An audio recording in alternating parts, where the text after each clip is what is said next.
In this particular session, I'm going to focus more on test-wiseness clues and last resort strategies for prep students in undergraduate programs. But I want to remind you that in our first session we talked about, and we're talking about test-taking strategies for multiple choice exams here. We talked about strategies for managing the exam. We looked at various question types and a couple of special situations. In this particular session, I want to talk a little bit about test-wiseness clues and some last resort strategies, and then we're going to look at some practice questions and show you how some of those strategies and some other concepts apply in actual test taking. Let me mention my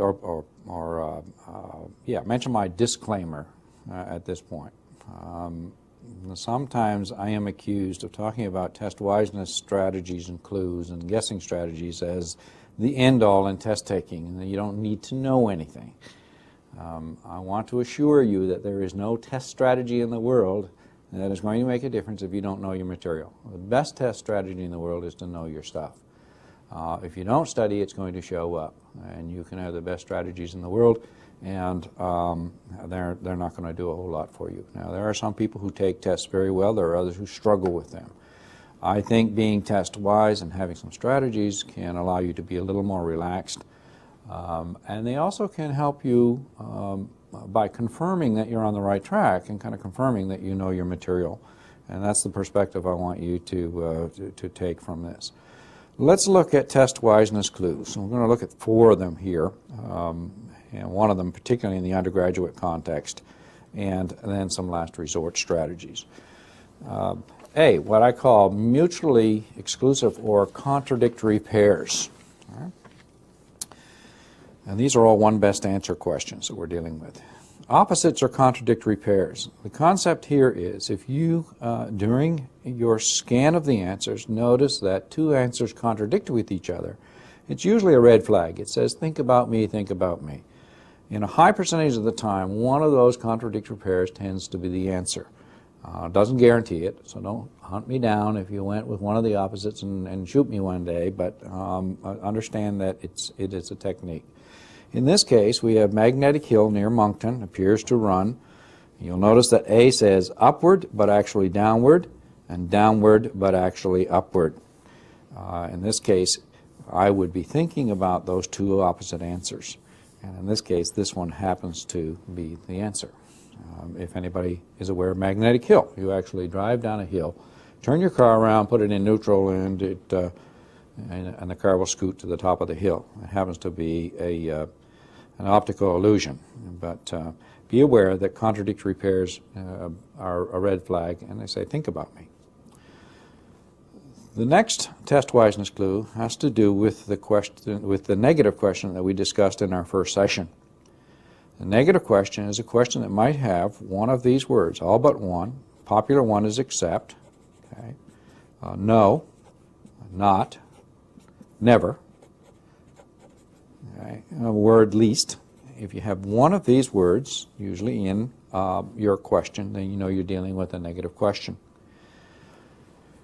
This is probably akin to a last resort strategy, but it's also good to be aware that it can confirm that you're on the right track. If you have a negative question, you're struggling with it, what I'd suggest is you leave it to the end and come back. Remember, with the negative question, you're looking for the false answer, or another way to think about it is the odd answer, the one that doesn't fit. Sometimes what you will observe for the negative question, in this case there are 5 answers, that 4 of them will have something in common. Right? If you can tease out that common thread, or that common theme, or that common thesis for the answers, usually the odd one will stick out like a sore thumb, and it can confirm that you're on the right track. Let's look at this question. Youngsters who are raised in very restrictive conditions show all but one of the following, or show all except. Okay? Think about this with me in a social context. And this is a simplistic example. It's the principle I want you to understand. Okay? If youngsters are raised in restrictive conditions, okay, you think they would demonstrate a weakness in social awareness? Probably. Is that a positive or a negative behavior? Probably negative. Impulsive behavior tends to be negative. A deficiency in problem-solving ability tends to be negative. Increased resistance to stress and disease. positive. Okay? Be careful with these words that tend to be negative. Some people will read that, key on resistance, and say it's negative. You've got to take the whole answer in context. Okay? Do I quit there? No. Read every distractor. It's important to read all your distractors in any question you're dealing with, because one little word can make it subtly different. Youngsters who have disturbances in their sensory systems, positive or negative? It's negative. There is my odd answer. So sometimes that strategy can help you key in on an answer and lead you in the right direction. Okay? That was contradictory pairs and common likeness. Let's move on to middle or moderate value. The idea here is, if you find a word in an answer that is all-inclusive, and by that we mean any word that's 100% in concept, where there is absolutely no exception. If I say I always go on Saturday night, does it mean I go sometimes? No, it means all the time, 100%. All, always, no, not, never, entirely, completely, wholly, W-H-O-L-L-Y. In some contexts, the word sterile, 100% of the time. And the notion is that if you do not know whether that answer is true or false, you want to assume that it is false. Statistically, they tend to be false far more often than they are true. If we look at B, we have the word always of. Okay. C, several inches taller than the average male. There's nothing all-inclusive there. D, found to have an abnormal. You'll notice ab. What does ab mean? Not normal. Watch your prefixes also. E, invariably associated with. Invariably means no variation or always. So I would, again, if I was in a situation where I wasn't really sure, probably take that position. Now, I will caution you, you're not going to find it all that neat and clean. You may find one or two answers that have an all-inclusive word. But again, the rule is, if you don't know whether it's true or false, you're probably safer assuming that it is false. D, association. And I would caution you here that this is probably one of the weaker, perhaps test-wiseness clues. You don't find it very often, but occasionally it'll pop up. And this was, I think, a geography or history question. The main purpose of L. Planck-Cardellien, first instituted in '63 and later discarded as a failure in '69, was to, and in this case it's an obvious association. This is a pretty obvious question, obvious association, but sometimes they're a little more sophisticated, but now and then you'll find this kind of association. The only language that matches here, certainly not Canada, Australia, or South Africa, probably Brazil, because it's Portuguese. Well, that would be the answer I'd go with. Again, it's a weak test-wiseness clue, but occasionally you will notice it. Okay. Now I want to move on and talk about strategies of last resort. And here we're talking about those 2 or 3 questions on every test where you absolutely don't know. The notion is that you want to have a strategy for guessing rather than random guessing. If you have a system or a strategy, you tend, I'll say this again, you will tend to hit more often. I think one of the worst things you can do on a test is random guess. Now you may not be able to see this example, but the notion is if there is an answer that is longer with more detail and you absolutely know nothing about the question, go with the longer answer. Sometimes, as I said before, it's very difficult to make good test questions, so sometimes they'll throw in an extra word or two to make the answer succinct. So it's a reasonable bet within the system. Okay? Not guaranteed to be correct, but a strategy. Middle or moderate value. Middle value. If you again are guessing, you absolutely don't know, and you have a series of numbers, the idea is to try and avoid the extremes and go with the value more in the middle. And in this case, it would happen to be not C, but 6 is the middle value between the 1 and the 14. So the answer would be C. Letter of the day, a very popular strategy. I encourage students, the last thing they last thing they do before they start a test. A lot of students will tell me the last thing they do is pray, and I suspect that there's more prayer on test day in a college setting than any other day. But the last thing you want to do is decide on a letter of the day. And the idea here is if you have 2, 3, 4, 5 questions you absolutely don't know, and one of these other strategies won't work, you want to answer all of those questions using the same letter.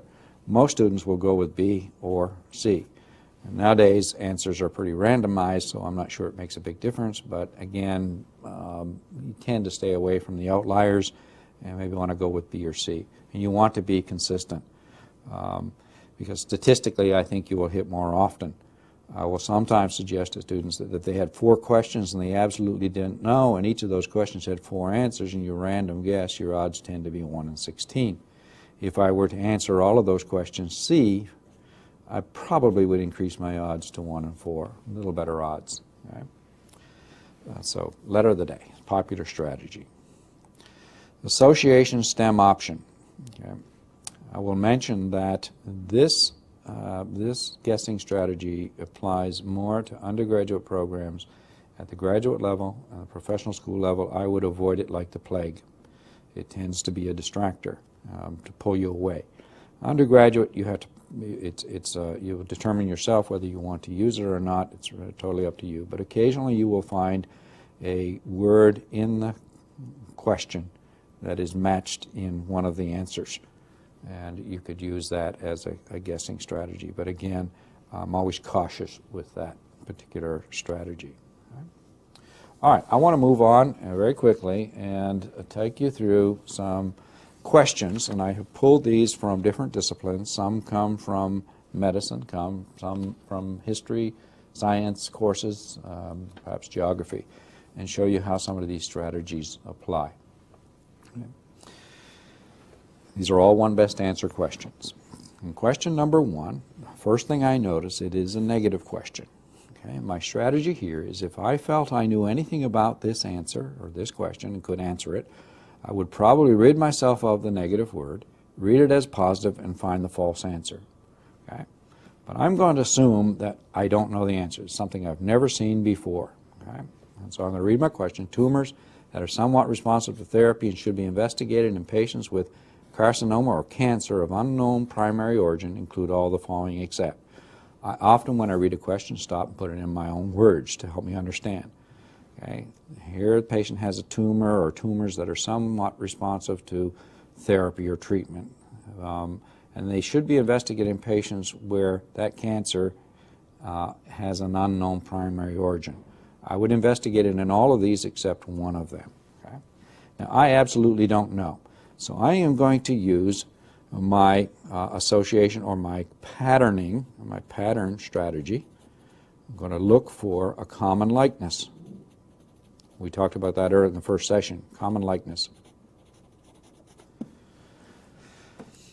The first thing that caught my eye, because remember with the negative question you're looking for the false answer or the odd answer, the one that doesn't fit. First thing that caught my eye was carcinoma running through all of them, or cancer. That didn't help me because I'm looking for a false or an odd or the odd answer. So I said, well, let me look at the principal players. I've got the prostate gland, the lung, adenocarcinoma of the prostate gland, adenocarcinoma of the lung, of the breast, and then germ cell carcinoma, thyroid carcinoma. So, I never heard of this. So there's a possibility. But don't quit there. And I'll come back and talk about this. So what do I know? Well, I've got a prostate gland here. The lung is an organ.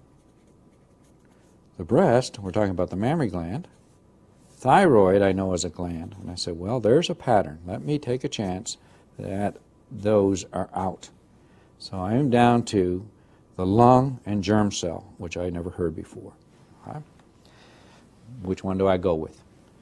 Many people will gravitate to the answer they've never heard before. Let me suggest something. That if there's an answer you've never seen before, you want to avoid it like the plague. In most instances, it's there to pull you away. Okay? Knowing that, I avoided that, and I also know that the lung is an organ. It's not necessarily a gland. So I went with B. Germ cell carcinoma I now know is cancer of the ovaries and the testes, which happen to be glands. But the rule is, if there's an unknown, you tend to want to avoid it. Okay? So this is a case where pattern or common likeness was helpful. Number 2, the purpose of what?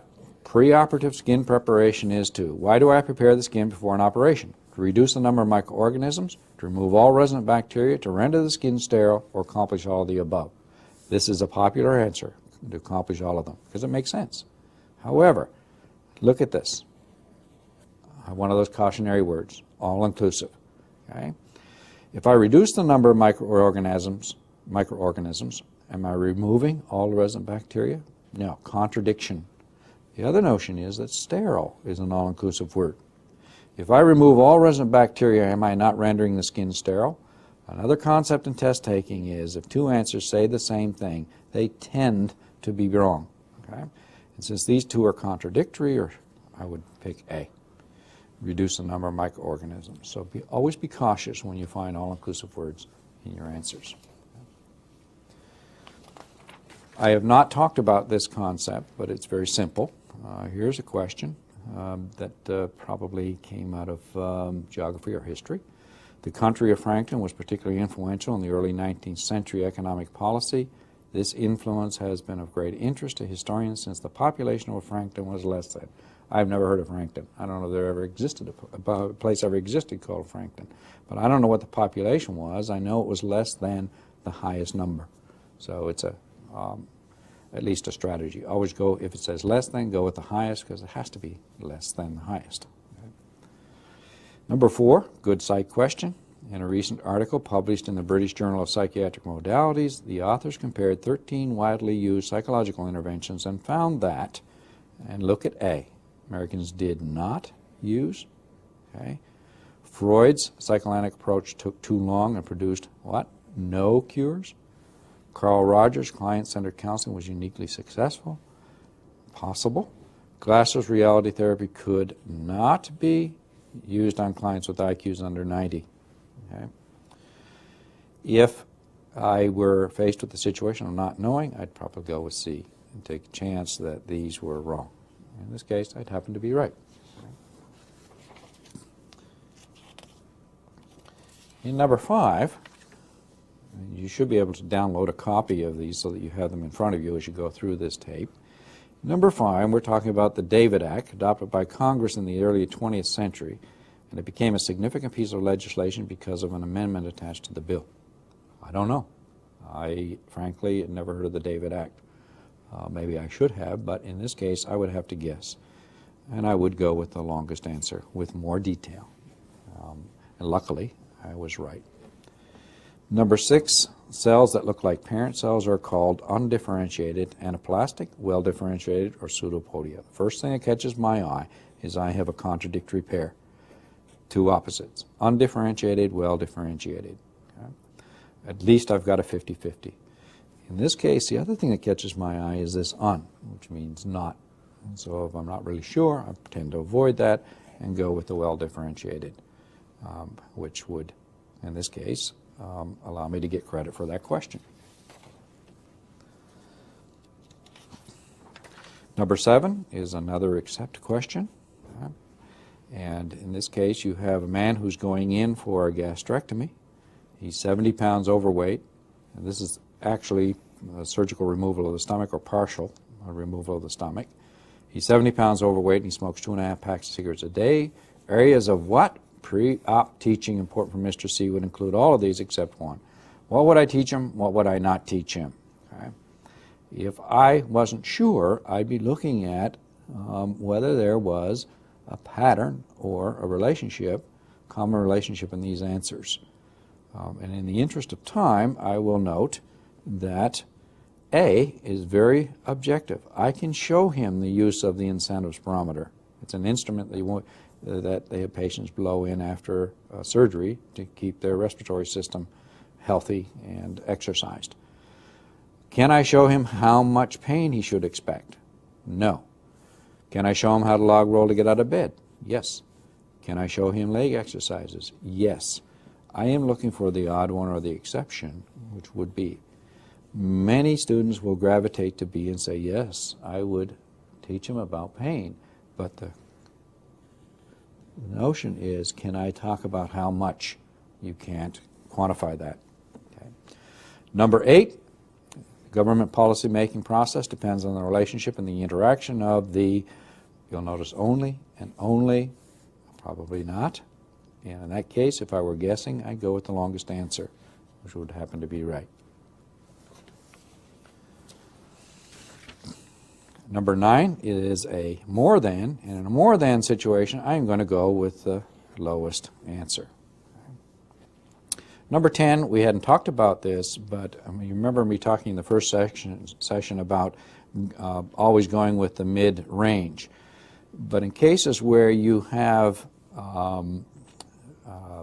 it set up, I can't think of the term that I want, but where you have ranges in your, I guess the ranges, yes, in the answers. In this case, we're talking about the calomel rock formations of the earth are found between the depths of 4 to 5, 2 to 7, 3 to 6, 1 to 8. You always, when guessing, want to go with the widest range. Go with the widest range. Okay, in this case, it would be D, 1 to 8. Number 11, and I put this in here because it's another important concept in test taking. We're talking about the pH of acidulated fluoride gels. What kind of fluoride gel, and where does a fluoride gel go? In your mouth. Okay? And it is talking about acidulated, and the base there is acid. When you deal with test questions, always use your common sense. Always work from what you know to a conclusion. Now, we know that 7 is neutral, anything above is alkaline, anything below is acid. We're talking about an acid fluoride gel, so 7, 9 to 11, those are automatically out. We're down to A and B, so which one do I go with? You have to think common sense here. Would you put an acid of 1 in your mouth? No, you probably lose your lips pretty quickly, so you want to go with the 3 to 5. I would suggest that you take a few minutes and look at these strategies just to become familiar with them. I want to say this. One of the worst things that you can do is go into a test looking for these strategies. You do not want to do that. If you go looking for strategies, your focus is on strategy rather than what the question is asking you. You want to read the question, understand it, and always operate from your knowledge. It is good to have practiced these before you go into a test. If you happen to notice one of them as strategies as you're working through the test, fine, but don't go looking for them because it'll end up hurting you rather than helping you. You tend to eat up more time, you miss the focus of the question, but if you can sensitize yourself to these through practicing old questions, I think in the long run they will help you. And that ends this particular session. Thank you.